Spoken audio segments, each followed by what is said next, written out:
नमस्कार। एस्ट्रो सूत्रस में आप सबका स्वागत है। आज है हमारा डे 11 ऑफ 29 डेज ऑफ सावन। आज की पूजा में हम थर्सडे पार्थिव शिवलिंग निर्माण, रुद्राभिषेक, शिव पुराण पाठ और शिवलिंग विसर्जन साथ मिलकर करेंगे।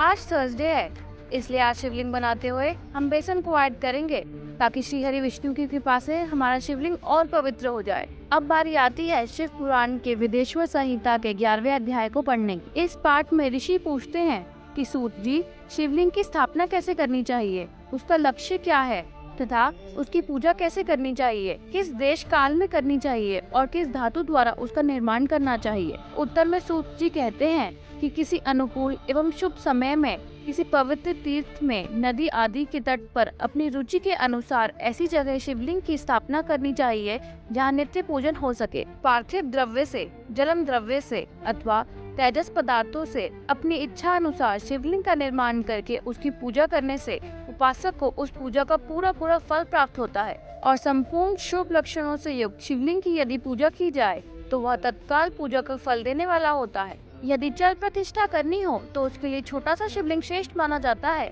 और यदि अचल प्रतिष्ठा करनी हो तो उसके लिए स्थूल शिवलिंग अच्छा माना जाता है। उत्तम लक्षणों से युक्त शिवलिंग की पीठ सहित स्थापना करनी चाहिए। शिवलिंग का पीठ गोल, चकोर, त्रिकोण अथवा खाट के पाए की भांति ऊपर नीचे मोटा और बीच से पतला होना चाहिए। ऐसा लिंग पीठ महान फल देने वाला होता है। पहले मिट्टी से, प्रस्तर आदि से अथवा लोहे आदि से शिवलिंग का निर्माण करना चाहिए।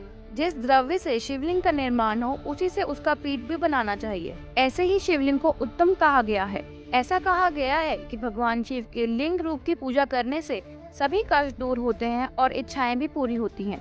सही पूजा करने से मुक्ति प्राप्त होती है और दुख का नाश होता है। दिन के 3 विभाग होते हैं, प्रातः, मध्यम और सायंकाल। इन तीनों में क्रमश एक एक प्रकार के कर्म का संपादन किया जाता है। प्रातः काल को शास्त्र विहित नित्य कर्म के अनुष्ठान का समय है। मध्यम काल सकाम कर्म के लिए उपयोगी है तथा सायंकाल शांति कर्म के लिए उपयुक्त है। इसी प्रकार रात्रि को भी समय का विभाजन किया गया है। रात्रि के 4 पहरों में से जो बीच के 2 पहर हैं उन्हें निशीथल काल कहा गया है। विशेषतः उसी काल में की हुई भगवान शिव की पूजा उत्तम फल को देने वाली होती है।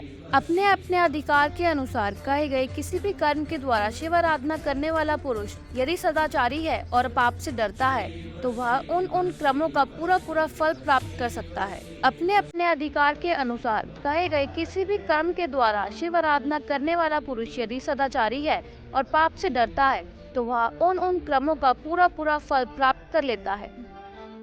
अब बारी आती है हमारे आज का शिवलिंग विसर्जन करने की।